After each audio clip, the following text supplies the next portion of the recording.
दर्शक नमस्कार. ग्राउंड रिपोर्टमध्ये आपणा सर्वांचं स्वागत. आम्ही आलोय ते मोहोळ शहरात. मोहोळ शहरात येण्याचं कारणही तसंच आहे.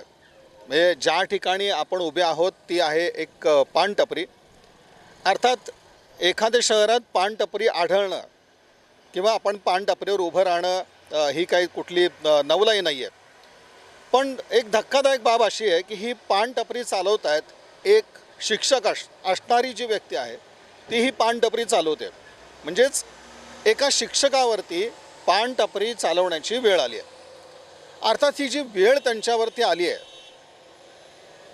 ती याच कारणामुळं की विना अनुदानित अशा तत्वावरती त्यांचं आजपर्यंत काम चालू आहे.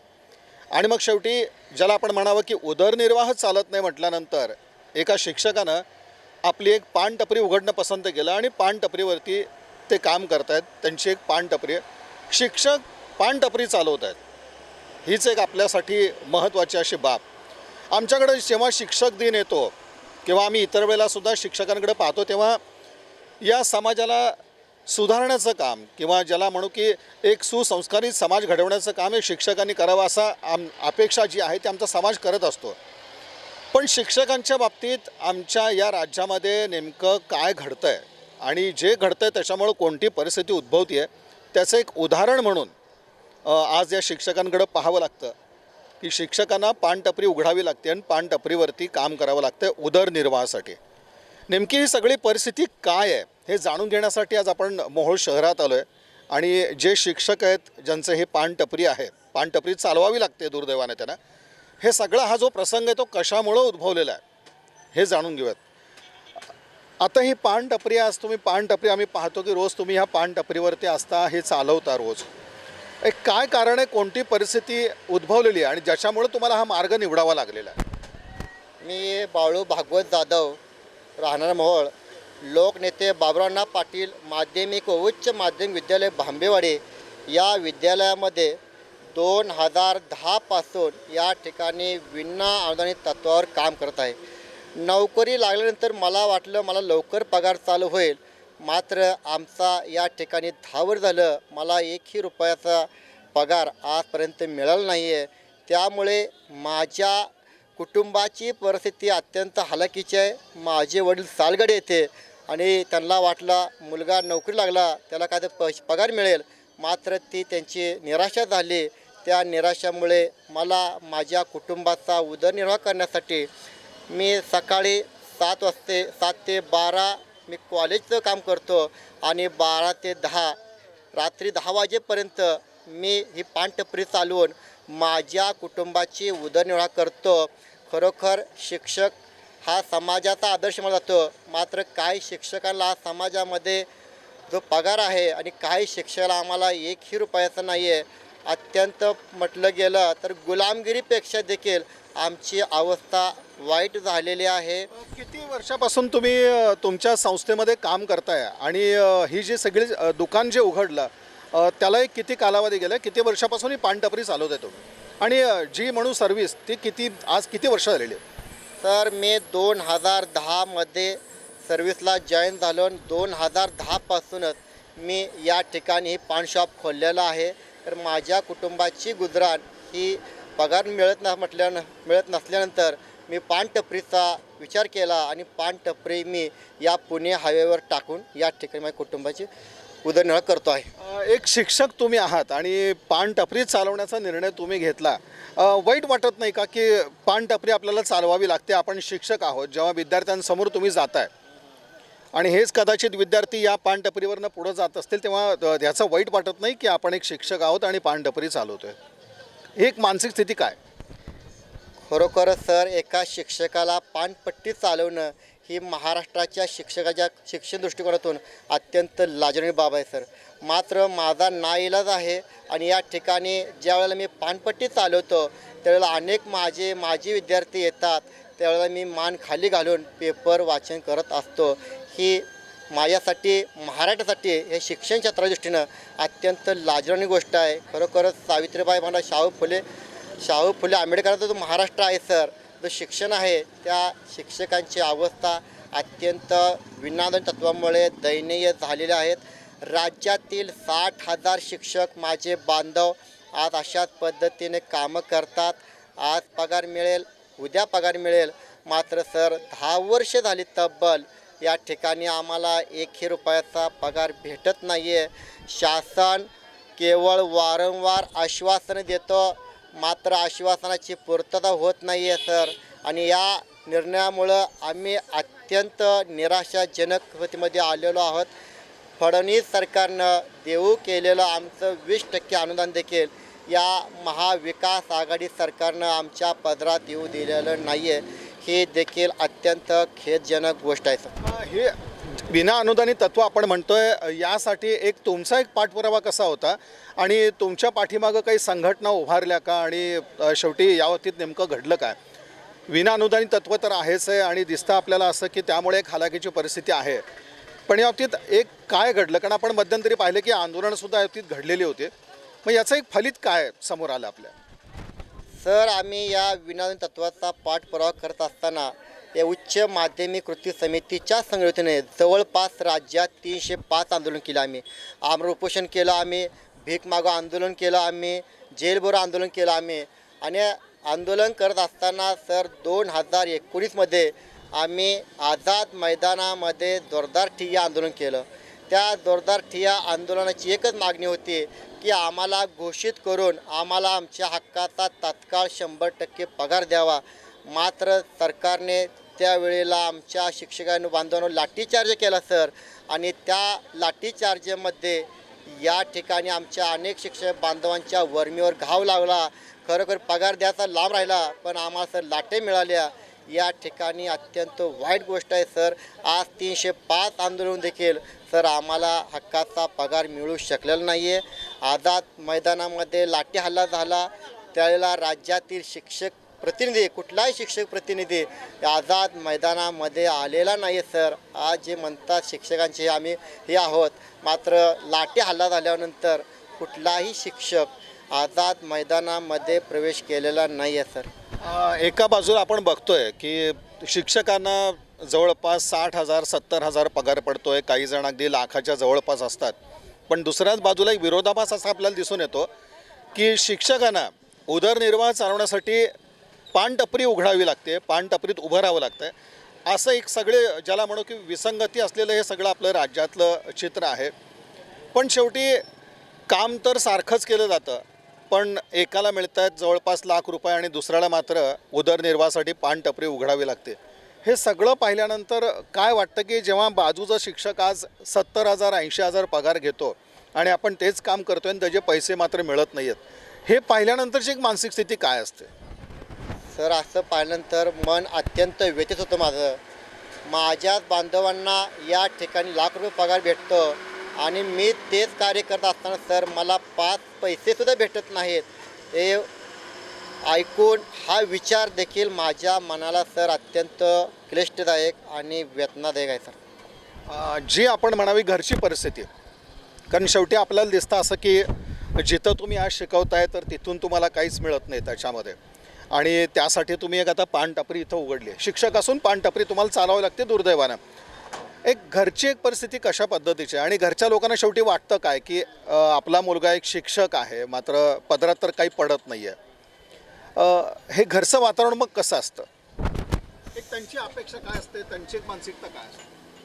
खरं सांगायला गेलं सर, ज्यावेळेला मला नोकरी लागली त्यावेळेला माझ्या आईवडील या ठिकाणी सालगाडी म्हणून काम करत होते.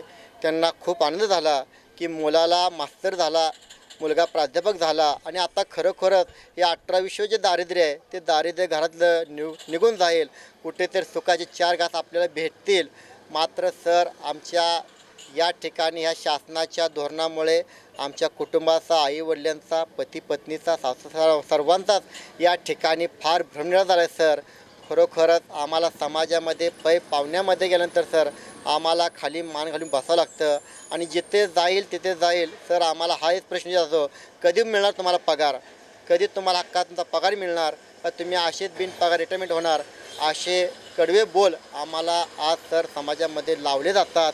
आणि या निर्णयामुळे सर कुटुंब खूपच माझं या ठिकाणी मानसिक प्रचंड तणावाखाली राहतं सर दिवसभर. आणि एक असतं की शेवटी माणसाचा आशावाद पण असतो म्हणजे कदाचित आज आपल्याला पगार सुरू होईल, उद्या सुरू होईल, संस्थेला अनुदान मिळेल, एक अशी माणसाची एक भाबडी आशा असते. ही आशा आज तुम्ही कायम ठेवली आहे आणि त्याच अपेक्षाने तुम्ही कामावर जात आहे, असं काही आहे का? म्हणजे वाटतं असं का की भविष्यात कुठेतरी या संस्थेला अनुदान मिळेल किंवा एक तुम्हाला उद्या चांगल्या पद्धतीचा पगार सुरू होईल अशी आज खात्री वाटते कुठे काय? सर, सध्याची परिस्थिती पाहिली तशी खात्री देता येत नाही.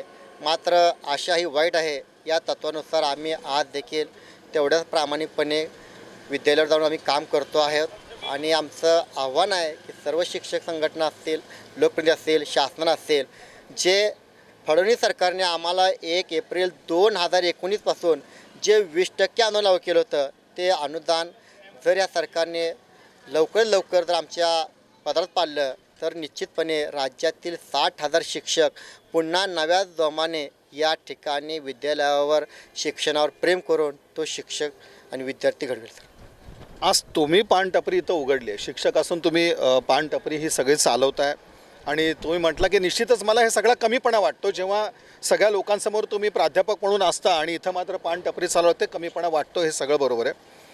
पण याचबरोबर ज्याला आपण म्हणू की शेवटी जी अपेक्षा आहे, एक समाज म्हणून जेव्हा आपण सगळं समाजात वावरत असतो, आणखीन तुमच्याबरोबरती म्हणजे तुमच्यासारखेच अनेक शिक्षक असतील, त्यांचे काय उदाहरणं तुम्ही पाहिलेत?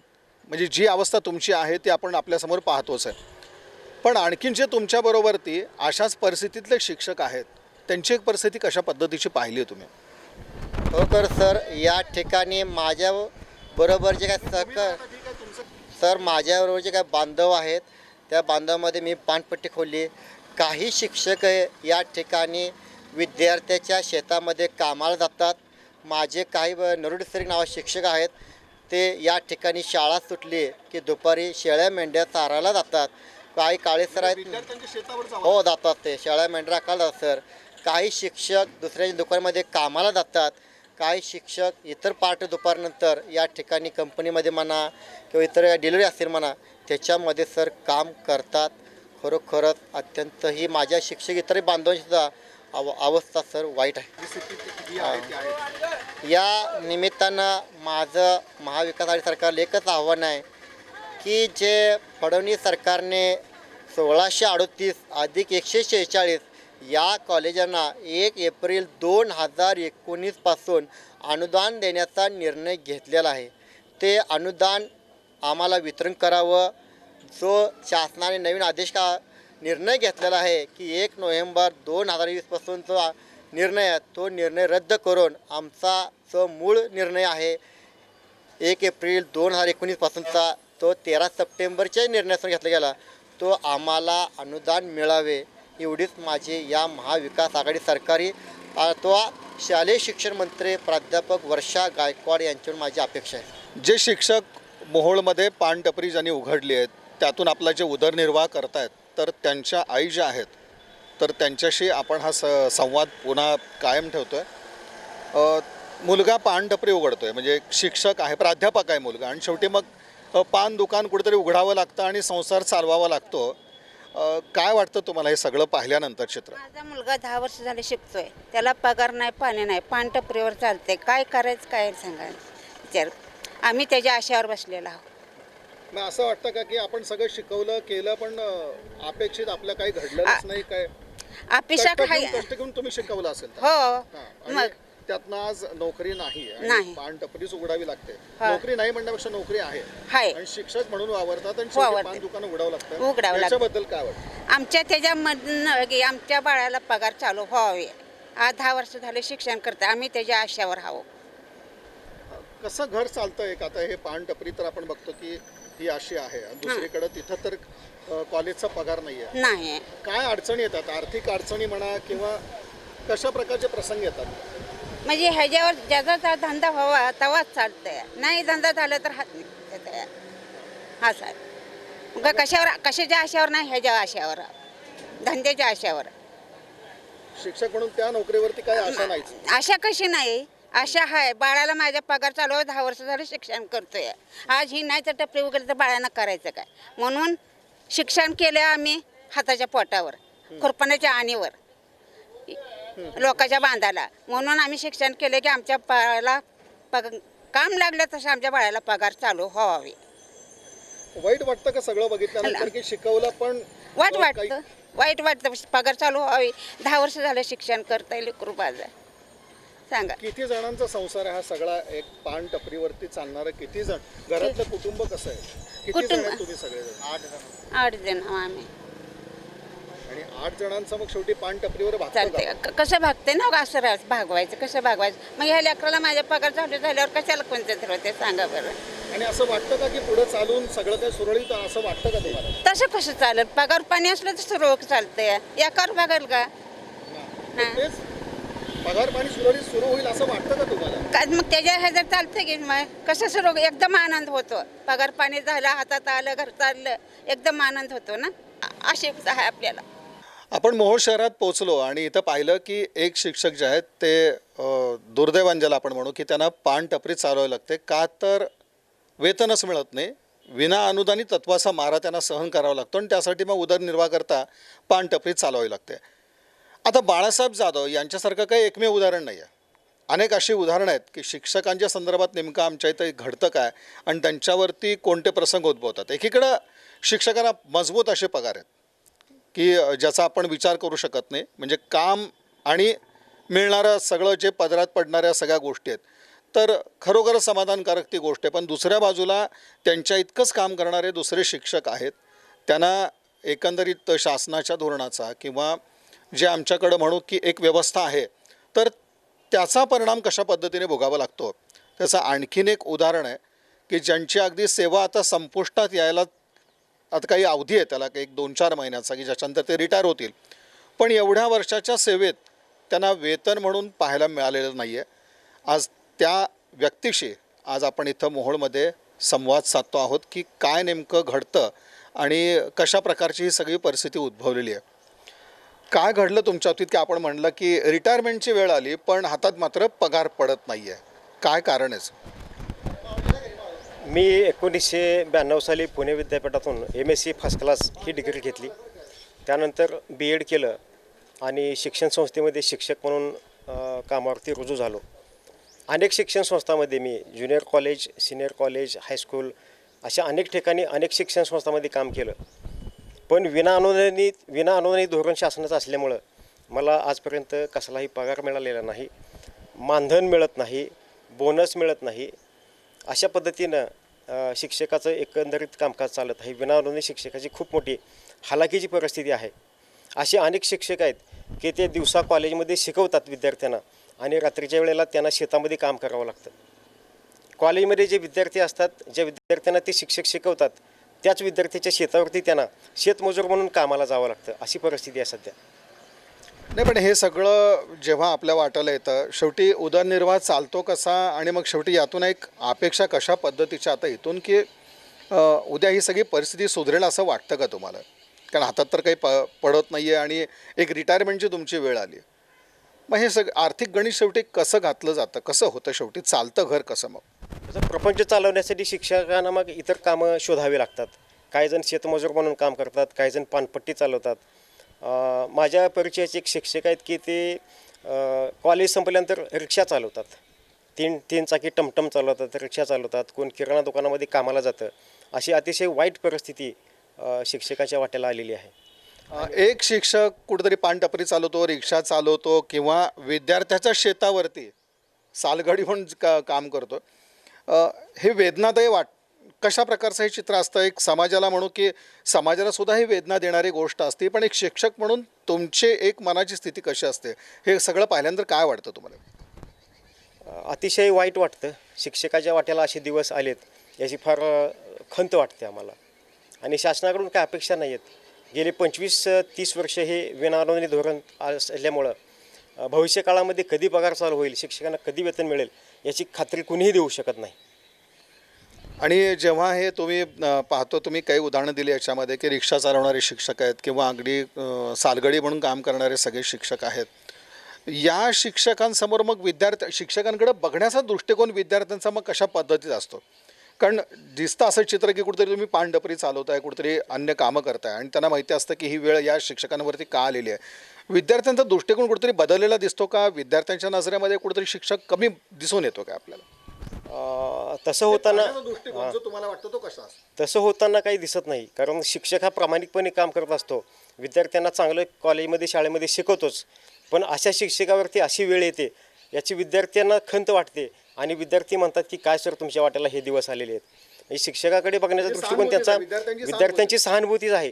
एवढं चांगलं शिकवत असलेला शिक्षक एक पानपट्टी चालवतो, कोणीतरी शेतामध्ये काम करतो, शेतमजूर म्हणून कामाला येतो, याची विद्यार्थी म्हणतात आम्हालाच सर लाज वाटते तुम्हाला काम सांगायची. तर अशा पद्धतीची परिस्थिती आहे.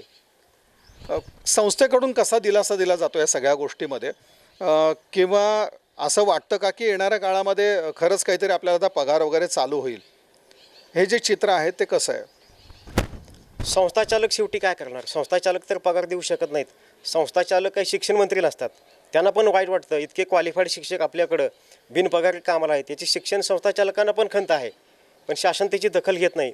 त्यामुळं सर्वांचाच नाईलाज झालेला आहे. एका बाजूला आपण बघतो की तुमच्याबरोबरच काम करणारे अन्य शिक्षक असतील की ज्यांना अगदी व्यवस्थितरित्या पगार मिळतो, पण तेच काम तुम्ही करताय आणि तिथं मात्र काही मिळत नाही. शेवटी एक हेवा असण्याचं काही कारण नाही. सहकारीच आहेत, त्यांना मिळणाऱ्या वेतनाबाबत काही कुणाचं तक्रार असण्याचं कारण नाही. पण अशा वेळेला आपण जेव्हा काम करत असतो या सगळ्या परिस्थितीत वाईट वाटतं का की सारखंच काम आहे पण मिळत मात्र काही नाही आहे? वाईट वाटणं साहजिकच आहे. एका शिक्षकाला 1,00,000 रुपये पगार मिळतो आणि तेवढीच क्वालिफिकेशन असलेल्या, तेवढंच काम करत असलेल्या शिक्षकाला 1 रुपया शासन देऊ शकत नाही पगार म्हणून. याची शिक्षकांनासुद्धा खंत वाटते आणि ते सहानुभूतीची वागणूक आम्हाला देतात. घरच्यांना एकंदरीत सगळं काय वाटत असतं? कारण जेव्हा आपण समाजामध्ये वावरत असतो तेव्हा एक प्राध्यापक म्हणून वावरतो, शिक्षक म्हणून वावरतो, पण ज्याला म्हणू की जिथं संसार चालवण्याचंच एक आव्हान असतं, तेव्हा एक घरच्यांची एक मानसिकता कशी होते की कामावरती तर तुम्ही एक शिक्षक प्राध्यापक म्हणून आहात पण पदरात मात्र काही पडत नाही. त्यांचा एक ज्याला म्हणू की ती तुमच्याकडं पाहण्याचं त्यांचं एकंदरीत सगळं जो नजर आहे ती कशी असते? घरच्या लोकांना आमचा मुलगा शिक्षक झालेला आहे याची सांगायची लाज वाटते. एवढं मोठं शिक्षण केलेलं आहे आणि त्याचा काय उपयोग नाही. त्यापेक्षा शिकवलं नसतं तुला तर चांगलं झालं असतं. शिक्षणासाठी एवढा मोठा पैसा खर्च केला आणि त्याचा मोबदला आम्हाला काहीच मिळत नाही, म्हणून त्यांना पण आपला मुलगा शिक्षक आहे हे सांगण्याची लाज वाटते. पण शासनाला लाज वाटत नाही किंवा शिक्षण मंत्र्याला लाज वाटत नाही. कुठल्याही मुख्यमंत्र्याला आजपर्यंत लाज वाटलेली नाही, पण कुटुंबातील लोकांना लाज वाटते. ती सांगत नाहीत आमचा मुलगा शिक्षक आहे म्हणून. धोरणं काही चुकत आहेत का? म्हणजे आता आपण बघतो की ही तर तशी पाहिली तर नवीन गोष्ट नाही आहे. विना अनुदानित म्हटलं गेलं, त्याच्यापुढं आणखीन एक दुर्दैवाने शब्द आला की कायम बिना अनुदानित. तर ही सगळी जी धोरणं आहेत ती कुठेतरी चुकत आहेत का? आणि एक समान अशा पद्धतीने कुठेतरी न्याय मिळावा किंवा काही दिलासा तरी मिळावा असं वाटतं का ही सगळी परिस्थिती पाहिल्यानंतर? शासनाची धोरणं 100% चुकीची आहेत. म्हणजे एका कर्मचाऱ्याला लाखो रुपये पगार दिला जातो आणि तेवढीच क्वालिफिकेशन असलेल्या, तेवढंच काम करत असलेल्या शिक्षकाला किंवा कुठल्याही कर्मचाऱ्याला पगार दिला जात नाही. पगार मिळत नाही, मानधन मिळत नाही, बोनस मिळत नाही. ही अतिशय चुकीची वस्तुस्थिती आहे.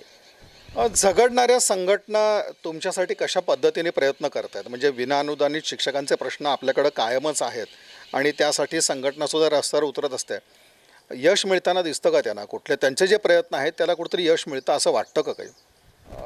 यश मिळताना सध्या तरी दिसत नाही आहे. फक्त काय की शिक्षकांना आश्वासन दिलं जातं आणि आश्वासनावरती बोलवण केली जाते.